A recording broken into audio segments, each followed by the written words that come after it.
Hello, everyone, and welcome to a special edition of Anchor Watch. It's just me because I've gotten a lot of questions that have been posed to me here, particularly in the last 3 days, about what's happening, why are American aircraft being shot, because it doesn't really match what people are saying or what the administration is saying. And I just wanted to look at the week as a whole. We're now in what, the seventh week of this thing, and there are four areas that I want people to kind of start looking at and be aware of. Okay, so and I mentioned this before, but I'm going to say it again. There's a strategic aspect of everything that's happening. That's the White House, the United States of America, the big picture, and in this case, it's global. There's the operational piece of this, and that's the actual military campaign, the force posturing, the assets that are being used, etc. Then there's the tactical level, and this has become even more complex and fascinating. That's basically the weapons, the people, the shooting part of the war, the kinetic aspect. And then there's the diplomatic piece of this, which has become an absolute mess this week in particular. So, what I want to do is just try to give you guys a little bit of background on what's happening and why you should care. So, just in the last 96 hours, we've had all these different kinetic events, right? So, April 1st, you know, President Trump addresses the nation for the first time from the White House since everything has started. And, what pretty much everybody, to include Fox News, um, basically said is we learned new, nothing new at all. And it's been interesting trying to see the White House now try to do the formal things that they should have did before going to war electively in the Middle East. So since that point has since that moment in time, we have seen a continuation of missile hits that have happened across the country, across the area. We have seen aircraft now being shot down, American aircraft. Right now, as we speak, we're still waiting to see if one of these F-15 pilots, aviators rather, have been recovered. Now, if you are like me and have a memory that goes back at least a month, you've seen Pete Hegseth talk about how we dominate the skies. We dominate the skies. He basically was saying that we had this thing called air supremacy. Now, air supremacy is a unique concept. Air supremacy basically means that you and your forces can fly anywhere in a certain area, and there is absolutely nothing the opposing force can do. Right. And that is exactly how he has phrased it. He talked about hovering over Iran and bringing death and destruction on America's schedule, etc. Right. Very, very bombastic, hyperbolic speaking. Now, again, as someone who was stationed there for years, I completely knew he was lying from day one. And what he was actually trying to say is that we had air superiority, meaning, yes, we can fly our missions, but there will still be some type of resistance, which means you have to take into account the risk factor when you put people in aviation aircraft over areas. There is the possibility that they could be shot down. And what do we see? It's now happening. I have been on record saying that the first few weeks of this conflict would be Iran playing possum. They were playing possum because they knew they had way more missiles than the opposing forces, United States, Gulf cooperation, state countries, all those nations. They had more missiles than the United States and their allies had interceptors. Period. Because I worked at Missile Defense Agency, I was a war game planner there. I understood the math. The second Hegseth, the Secretary of Defense, and the Commander in Chief said we have unlimited interceptors. I knew then this was going to be a war of misinformation, not disinformation, misinformation. Okay. And ever since that point, we have continuously heard of different strikes. Israel, the Gulf state nations, all of them are still getting hit. And now the hits are becoming more bold. They're going after old religious sites. They're going after all of these things. Why? Because of the limited number of interceptors, the countries that actually have interceptors are running out, and now they have to prioritize what's going to be defended. You don't have the inventory, and so no longer you have the capability to defend everything that you think you want to defend. So now you got to pick and choose. Got to pick and choose. And Iran knew that. Now that they're at that point, we're now seeing Iran break out the Gucci stuff, the more complicated missiles. The reason that you're hearing now of American aircraft getting hit, there were capabilities that they held back. And this goes back to the strategic point. Tulsi Gabbard, the director of national intelligence, the intel czar, she has been focused on domestic stuff like Fulton County, Georgia, and the CIA and everybody else who has intel, DIA in particular, Defense Intelligence, they seem to be flat-footed or they're not in the room. It's one or the other. It's one or the other. What I am seeing right now is a concentration of a small elite, small group that's around Trump that has walled off all the other apparatuses that decision makers need to make a decision. And because of that, they are going in half blind. This will not be the last aircraft that you hear shot down as long as they continue to be arrogant enough to believe that they have air supremacy and they can just fly anywhere that they want to. This is next level. The other thing that's happening too, as we go into this week, we're seeing the increased targeting of civilian targets, right? And Teresa, you just pointed that out in the chat. These are things that really should have people concerned because it seems like Hegseth wants the shock and awe of a serious military campaign, but they have already gotten what they believe are the military targets, but yet they're still being attacked. So what do I mean by that? That means there are hardened targets that America thought they had hit or Israel thought they had hit that have either been rebuilt or much more resilient than they previously believed. This whole strategic overview is one of underestimation. They thought this was going to last 3 to 4 days, and now we're in week 7. And it's going to get worse. It's going to get worse because it's now a war of attrition. The fact that Iran does not feel like they have to even come to the negotiating table tells you just how bad the United States has messed this up. The fact that that Iran is talking directly to our NATO allies and some of our more traditional allies to ensure that they can get oil coming to them should tell you all you need to know. No matter how this ends, the United States standing on the global stage is permanently damaged. Period. And it's not because the military was incapable. It was because the leadership, the politically elected leadership and appointed leadership was incompetent as hell. They were arrogant as hell. They were incompetent as hell. And here's the thing. They are allowing their ego to drive their decision-making process. What do you mean you don't need any allied help to do this, that, and the other?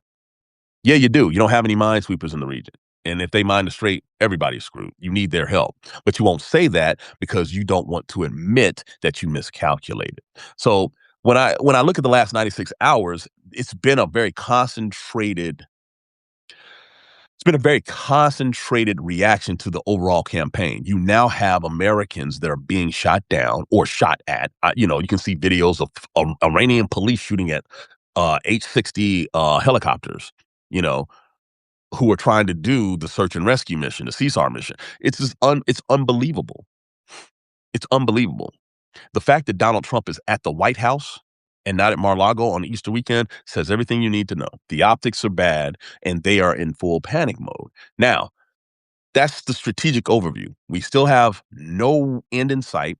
We still have American forces that are at stake. We still have, let's see, I want to say no defined objectives strategically coming from the White House because it went from annihilating the Navy, the Air Force, their missile capability to, now prevent the nuclear weapon, and now back to regime change. And now they're saying regime change was never the thing. So we still don't know. They're all in the White House. And we still don't know what the hell we're doing this for. Right. And the operational piece is affected by the lack of strategic vision. So operationally, the logistics, all this other kind of stuff 17 military bases in the region have been attacked directly by Iranian strikes. We're talking about over $800 million estimated in damages to those bases. We're talking about at least 1,500 sailors at the naval station in Bahrain have had to evacuate. But all of these bases are abandoned. Okay. Operationally, to have a sustained conflict now is that much harder. When you take out the headquarters of Fifth Fleet, which is in Bahrain, when you take out air defenses at Al Udeid, when you do all of these things that make it hard to actually fight a sustained campaign in warfare, not the immediate strike, not the ooh and ah, but the sustainability. Now you've got to ask yourself, can you even exit this with your forces remaining safe? We got these multiple aircraft carriers, large deck amphibious assault ships that are there in the region. And for lack of better term, we honestly, and I mean this, we honestly cannot tell the sailor on that ship, the Marine on that ship, the airmen that are the pilots that are flying these missions when they're coming home. And more importantly, how are we going to sustain them on station? You're having to figure this out on the fly. And so for this man to sit there, and when I mean man, I mean Donald Trump to sit there and say, we can take this, we can do this. No, you can't. We're playing a road game. And we honestly underestimated everything that's happening here. The resiliency of what Iran is doing reminds me of what Ukraine is doing.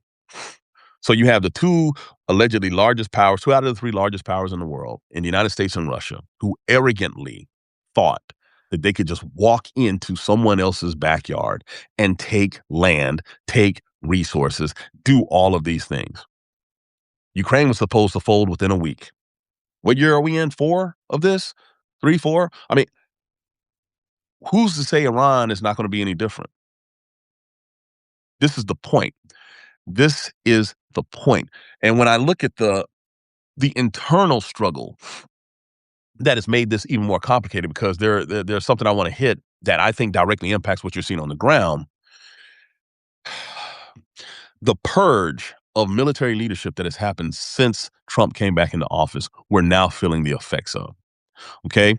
So it came out that Hegseth has fired the chief of staff of the Army, the number one guy who leads the United States Army, our largest branch of service.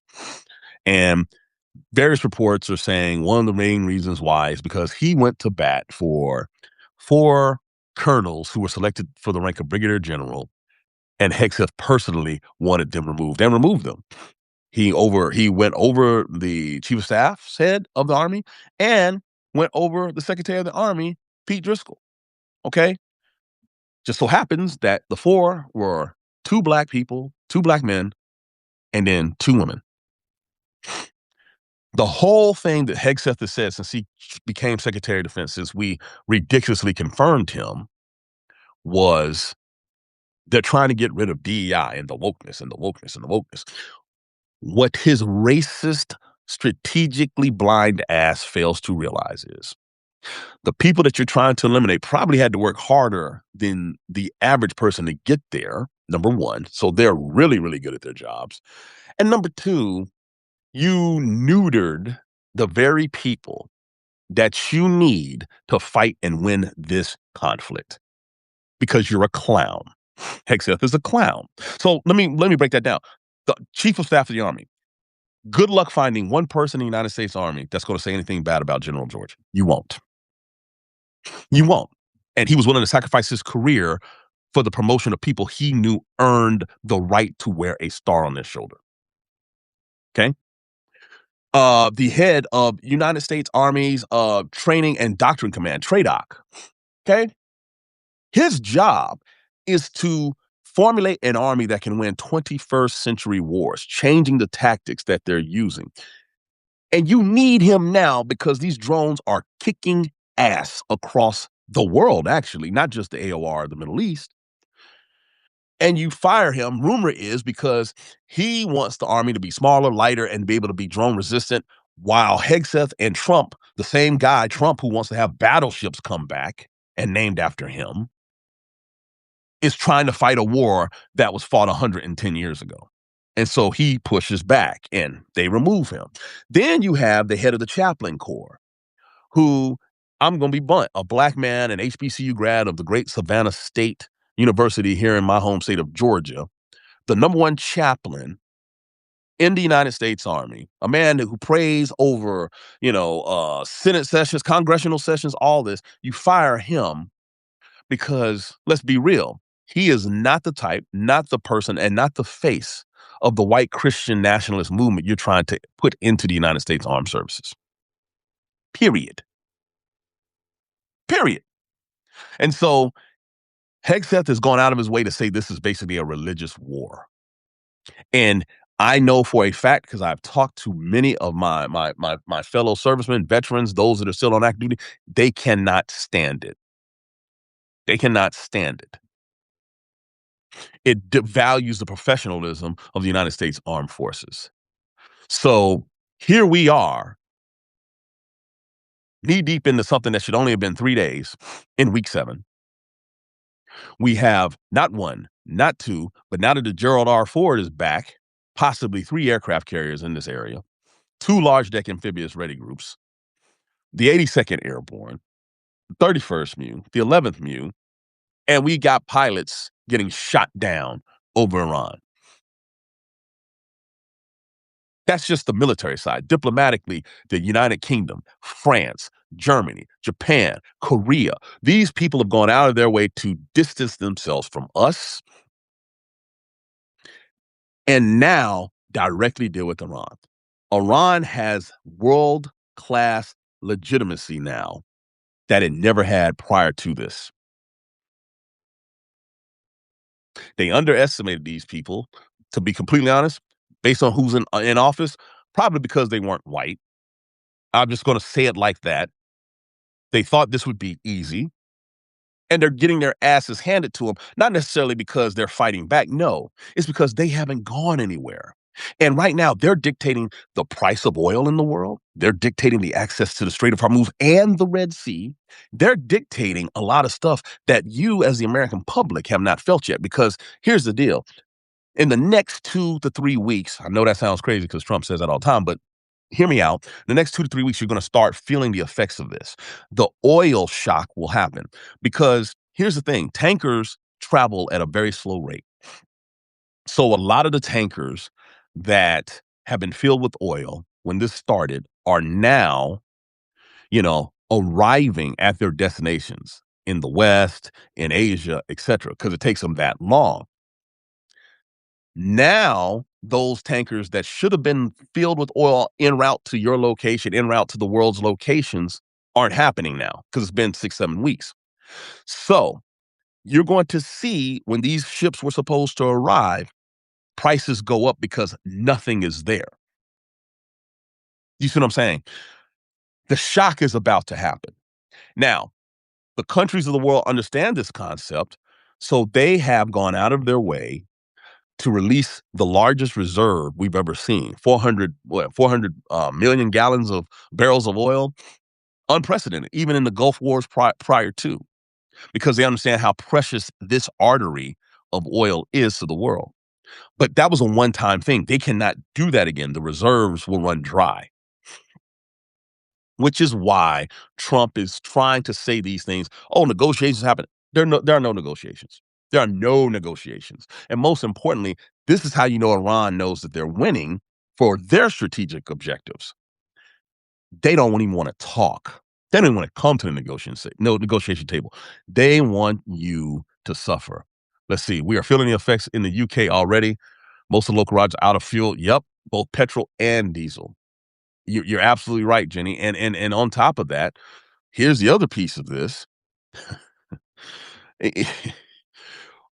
When asked, when, US Treasury, all these people, when they're asked these direct questions on how they're going to deal with it, they do not have a plan B. There was plan A, went in 3 days, 4 days, and nothing after that.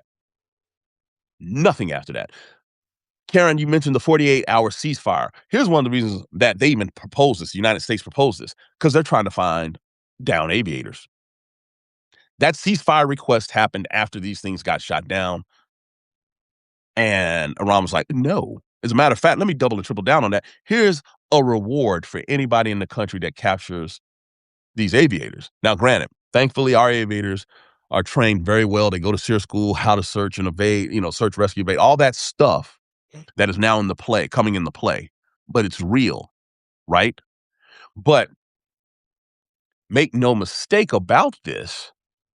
This is going to continuously happen if they continue to be arrogant enough to fly these missions. And here's one of the reasons they're having to fly more manned missions than, long distance standoff weapons like Tomahawks, because we're running out. All of these sorties are basically ammunition shots, that you've heard over 10,000. Well, that's a lot of Tomahawks, a lot of air to ground missiles. That's a lot. And they're expensive as hell. So while we're sitting here thinking that we're not thinking that. What they're portraying is domination. That's not the case. And yes, they have recovered one pilot, but they're still missing the weapons systems officer. Um, and that's basically the backseater. Um, so ju- just keep this in mind. I've talked about strategy. We don't know what the heck they're doing. Our allies are now talking to other people, right? Instead of us to talk collectively. And here's what's even more interesting. The UK and France are trying to get all the nations of the world without us to come together to negotiate with Iran so there can be a set standard price to pay the toll to go through the strait. Let me say that one more time. Our NATO allies, the ones that Trump has beat up ever since he came into the White House in 2017, have said, the hell with you. We're going to collectively come together and deal with Iran separately because we don't think y'all are rational anymore. That that is insane to think about in my lifetime, in any of ours life. I mean, that is how little the world believes in our current leadership. Right. So that's strategic. I talked about objective with the operational level where we have all of our bases basically bombed out. Right. So any type of taking of the strait, any type of trying to open this thing up is going to be much more difficult, even though Trump is sitting there saying it'll open up naturally. No, no, no, it won't. Um, I, I, I don't know quite how to phrase it any more than I think the man is creating his own reality and not paying attention to what is on the ground. Okay. So that tactical level with the wartime purges, the people that you have kicked out. For example, one of the female admirals that he fired was the liaison officer to NATO, the person militarily that NATO would speak to for the United States and be the person to basically translate policy into military maneuvers, this, that, and the other. She was beloved by NATO. Fired her. We probably could use her right now. Probably could use it right now. Or the chairman of the Joint Chiefs that they fired within a week of Hegseth getting there, in Charles Q. Brown, combat pilot, Air Force. Might need that experience seeing that the planes that are being shot down, the planes that he's flown, things like that. I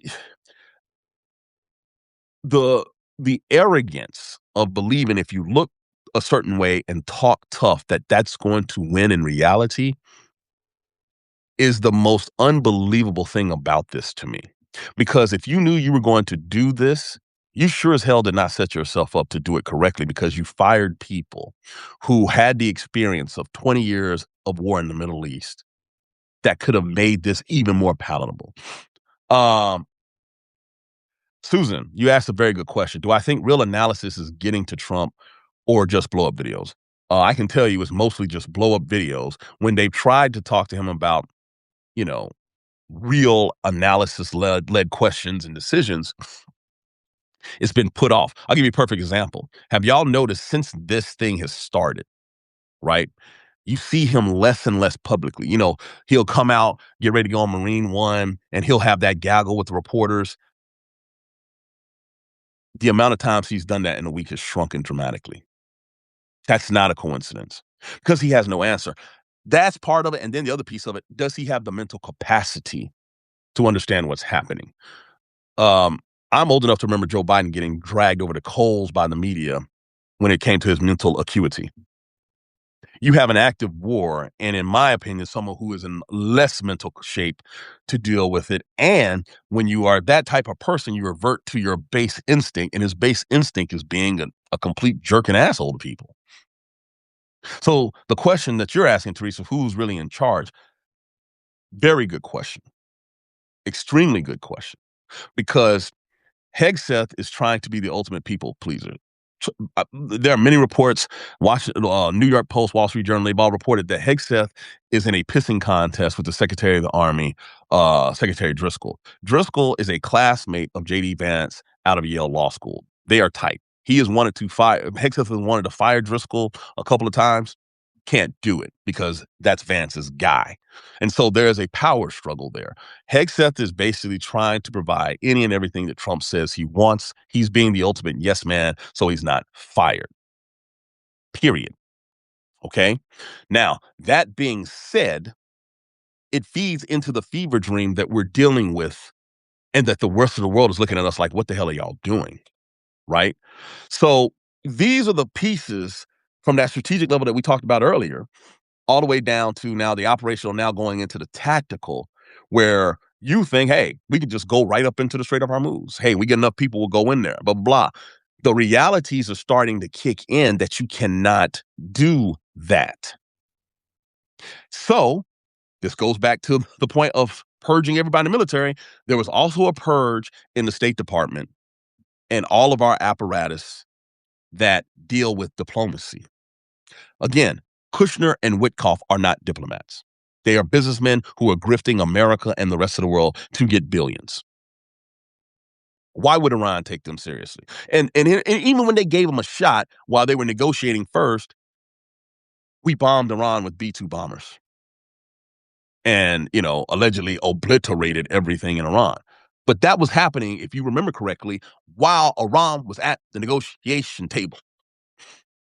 And then for the second time at the negotiation table, we do this, which we're caught up in now. So you have people who are directly aligned to President Trump's personal interests, who are supposed to be the lead negotiators on an international crisis, that while negotiating with them, we bomb them. And you want to know why Iran doesn't want to listen to you or speak to you or do a ceasefire. Name one country that would under that situation. You know, who would? And Sparky, you bringing up a very good point about the Saudis. This is how complex this is. The Saudis have advocated to deal with Iran. They want Iran dealt with because they're rivals when it comes to oil production, etc. They are the two biggest countries in that area. They are rivals. They're Packers and Bears. Okay, that's what they are. And MBS, ironically, has donated tons of money into Trump's personal accounts, personal business accounts. Okay, family accounts, continually keeping them on the teat of making all this money. This is why the emoluments clause in the Constitution of the United States exists, because of this right here. Because you have foreign influence that is directly impacting the United States foreign policy. And because of that, you have a freaking aviator that is down running for their lives in a foreign country they had no business being in the first place. That's how the big strategic picture of people like, people in Congress not holding the president accountable affects that 30-year-old who said, I'll serve my country no matter what. And this is why I'm pissed. This is why I get on here and I say this here. because these big decisions, these things that y'all like, oh, it's not a big deal that Trump's business partners are giving him money and this, that, and the other, or the first place he goes when he comes back in the office is to Saudi Arabia, or that the Qataris give him a $400 million plane. That's not a big deal. It is a big deal because you got literally thousands of sailors, Marines, airmen, soldiers, guardsmen, guardians being shot at. We're now dealing with over 300 casualties for a war of choosing, for a war of choosing that has done nothing that they have said strategically. We haven't stopped any nuclear anything. That's why they're debating whether or not to try to send special forces to go find the nuclear material. We haven't decimated their missile inventory because guess what? They're rebuilding their factories as you bomb them. That's what Intel in the last 48 hours have said. You have not exacted a regime change. All you did was promote the younger generation, and they're more radical than the old one. Oh, and by the way, you killed like all their families. So again, someone explained to me how this works. And going back to the diplomatic piece of this, when France, who has veto power at the UN as one of the victors of World War II, is threatening to veto you trying to pass a resolution against Iran, you got problems. You got problems. That's happening too. We're talking about, I see you guys talking about Don Jr. and Eric, who are now on the board of a company that's trying to sell drone defense technology to Saudi Arabia, and they just joined the board less than a week ago. Or let's talk about how Pete Hegseth himself, before the first strikes that we did, you know, he dumped stock in certain companies like Walmart and all this other kind of stuff because they knew the price of goods would go up after that. So he used his inside knowledge and his position to profit off of it. And Congress is now about to take a look. Let's talk about how the fact that these companies, these countries are going to try to buy from the Trump family to defend themselves because they feel like they got no choice. And who's paying for all this? Who's enabling good old Don Jr. and Eric, those super tough masculine men of them to go over and make this money? A deck plate sailor that's 19 years old that doesn't know when they're coming back home. This is why, this is why Congress needs to flip hardcore in November and hold all of these people accountable. You've also noticed, let's talk about Congress. They're on recess because we're at war. So what? It's Easter, right? It's Easter on those ships too. But you notice the Republican members of Congress really have not said much of anything. I mean, the Speaker of the House, Mike Johnson, has done the Homer Simpson meme where he disappears back into the bushes. I don't think that's a coincidence. I don't. Because they don't want to answer for decisions that they're not even being briefed on. And that is the final piece of all of this that makes me unbelievable. We talked about, strategic, operational, the tactical purge, diplomatic. Let's talk about Congress. They have no idea what the hell's going on. They can't even rubber stamp this because they're not briefed on it. I watched 2 reports in the last 12 hours that talked about Congress members who are finding out what's going on in the Middle East from mainstream media.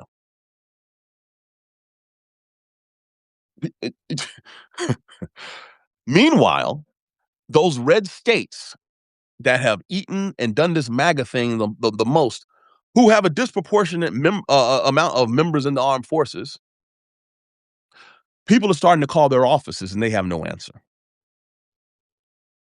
They have no answer. If we are not careful, this right here will make Vietnam, the global war on terrorism, look like a cakewalk, and here's why. It's not even about the length of time that we're in. It's not even about the amount of people. It's not about the amount of casualties. The difference is this. When we were in Afghanistan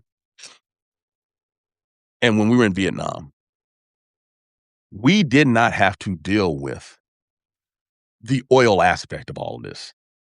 We're talking about this occurring where the most precious resource on earth comes at a way disproportional rate than anywhere else on the planet.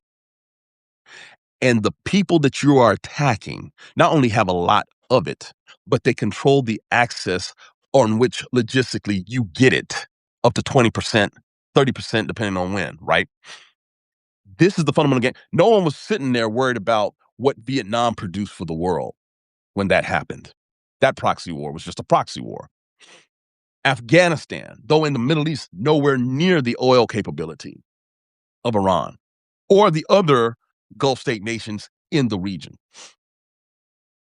Because here's the deal: if this was another country like Vietnam or let's say Laos or something like that, the world would barely notice because they don't need the oil. They don't get oil from Laos. They don't care. They don't care about those people. Those people in that area of the world, people of color, don't care because it's happening in Africa right now. They don't care. Europe cares. The United States cares because it directly impacts your gas tank, your food, your ability to grow food, all of that, right? You picked the wrong country to do this, right? And because of it, the inconvenience is going to now grow into something that changes the way we live. No matter how this ends, the world order will have shifted because of this. If it ended today, it's shifted. One, the Gulf state regions are going to arm themselves independent of the United States. Two, our traditional allies, i.e., NATO, Europe, etc., are going to develop different diplomatic ways to deal with the rest of the world because the United States is now officially unpredictable. And three, the United States will withdraw from the international stage even more, not just due to the fallout of all of this, but the fact that it is apparent, we do not, at least in positions right now, have competent leadership to deal with the rest of the world. Three major things that are going to happen. And you know what? If you know anything about history, a lot of this sounds like the crap that happened before the First World War. Countries and their alliances, and then they became tighter alliances, and then they all armed themselves. And they thought going to war would be glorious. They thought World War I would last a month tops. Same mistakes, same mindset, same racist thought processes too amongst those groups that fought that war. And they didn't resolve that, and that led to World War II. Look up your history. They put Japan at the kiddie table, even though they had beaten Russia before World War I and helped the Allies win World War I and got treated like children. They never forgot it. These are the type of things that if you have anybody that knew history or had any strategic bones in their body, instead of just talking about how tough they were in the inner circle, we may not be going through this. History is the most important subject in school to me because of this stuff right here. There are lessons learned, and then there are lessons forgotten.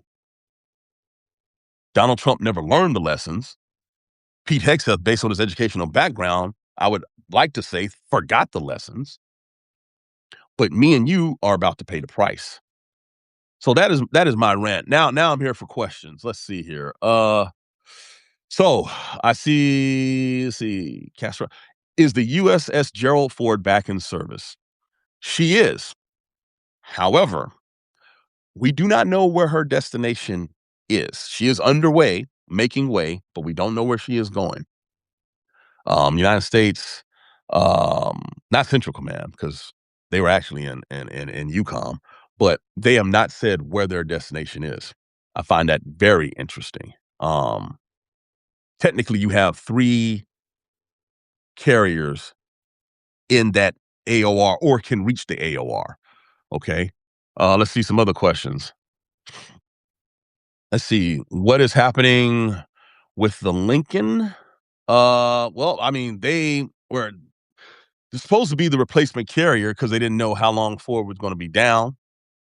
Like I said, now they have three. Let's see, Teresa, will you consider running for office?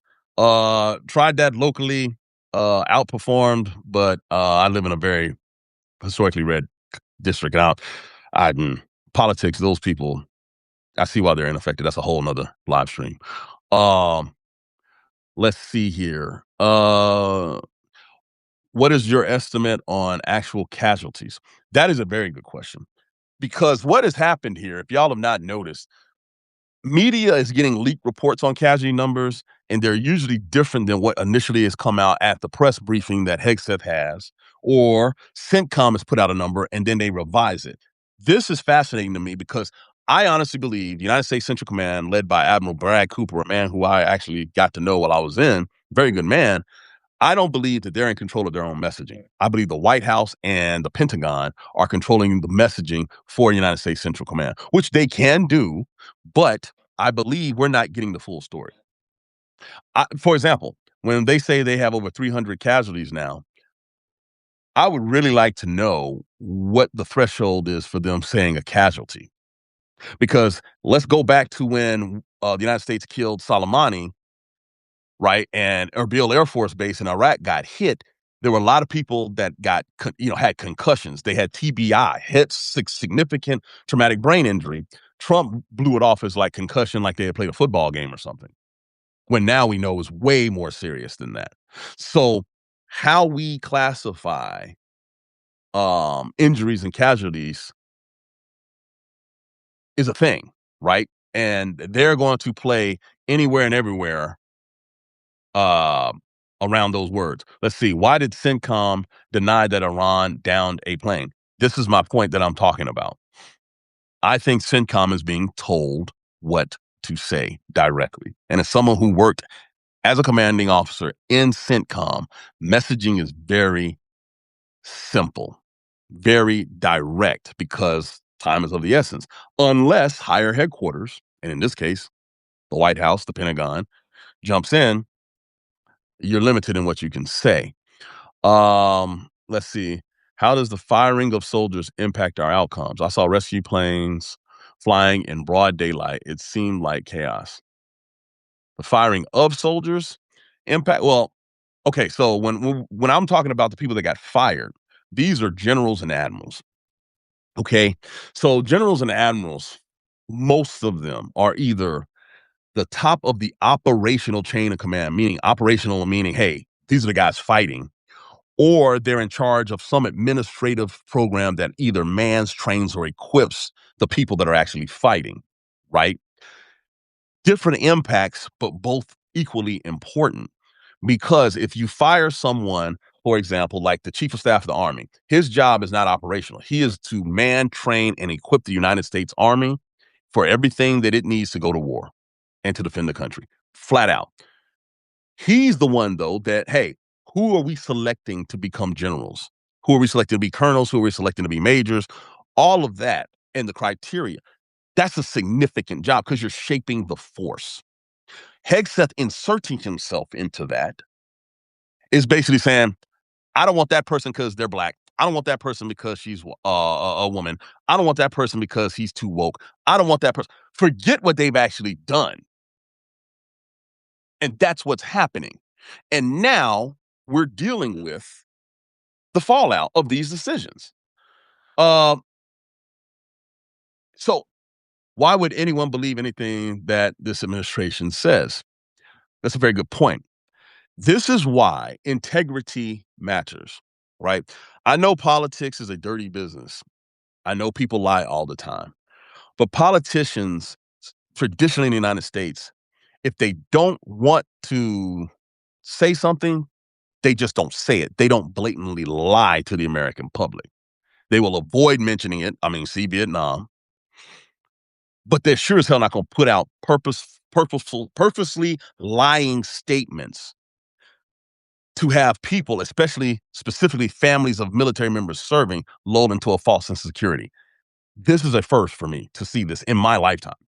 Because even in Iraq and Afghanistan, the global war on terrorism, which I took part in, you know, they would avoid certain topics. They'd have a talking point where they pivot off of it, but they wouldn't blatantly say, well, we have air supremacy. We can do whatever we want. And then the next thing you know, after literally saying that hours later, aircraft are shot down, right? This is this has become a tale. This is a cautionary tale to allow future generations of America to understand that truth matters with your leadership. Truth matters. Because again, the 2, 3 day thing, week 7, okay? The additional piece of this where, um, the American forces in the theater are watching these press conferences, and then they can see the intel report, so they can see the real information, and they know that this will be different. They know that someone is lying. How do I know? Because there are people who I still keep in contact with that have told me that the confusion and the lying, they can't trust leadership to tell them what's really going on.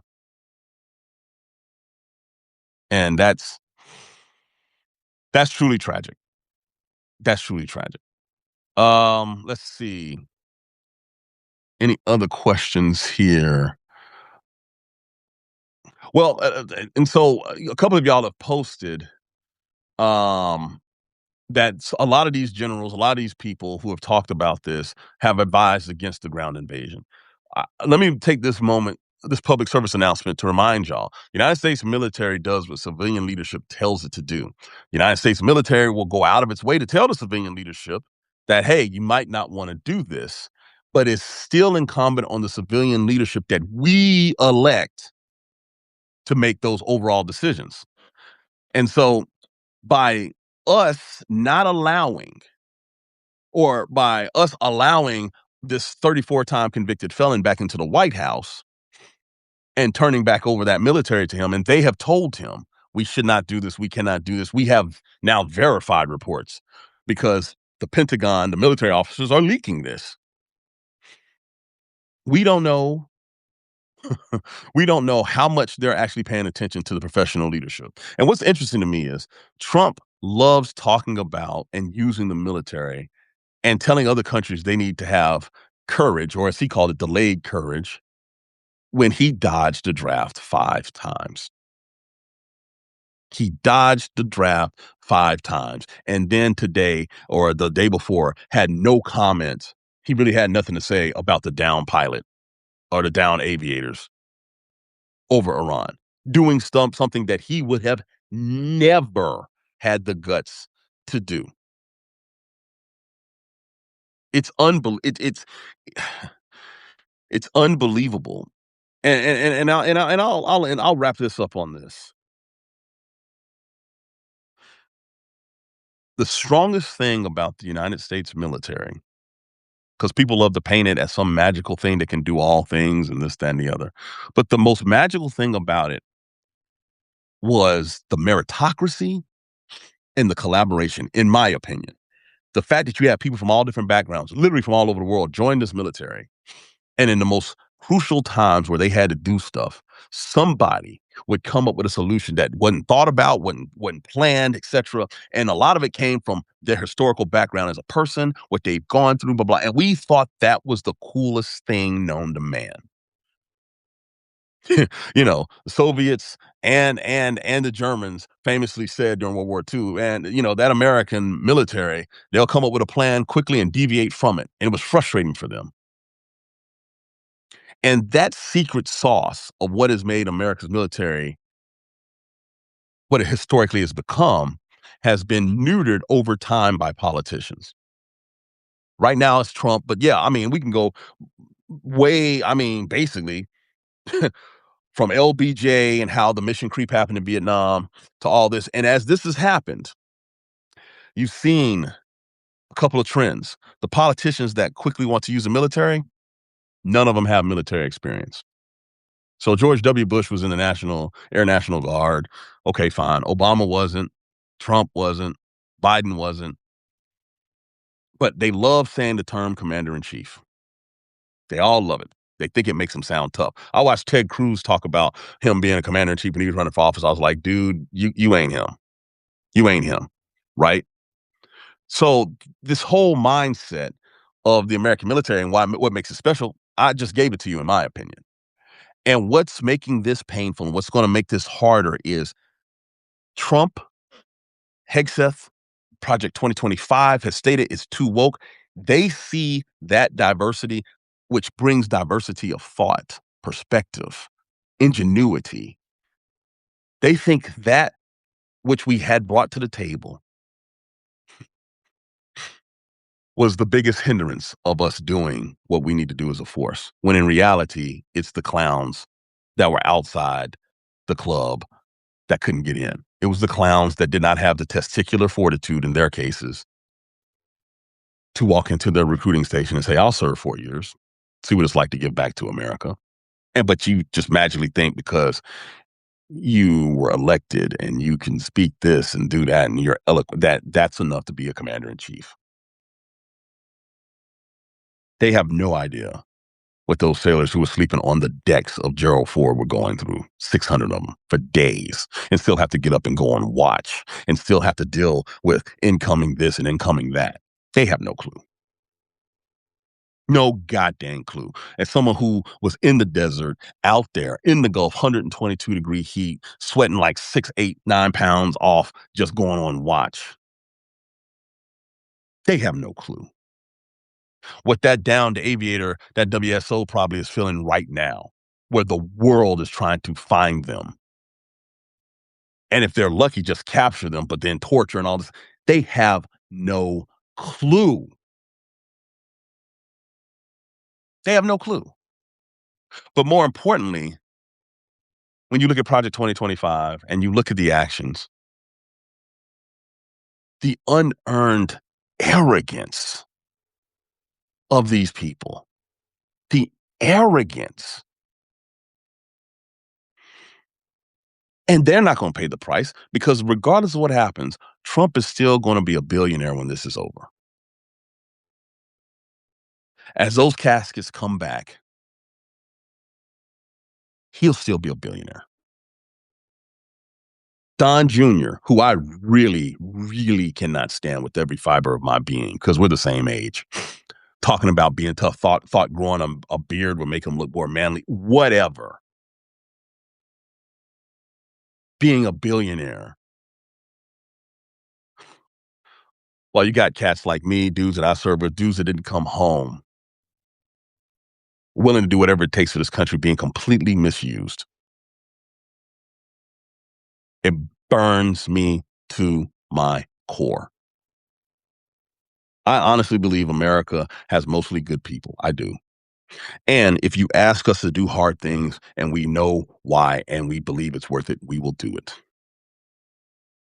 But there should be no American that wants to put its forces in harm's way with no defined objectives, with no real support, while conducting this ridiculous social experiment of basically neutering true merit so you can look like a recruiting poster in your mind.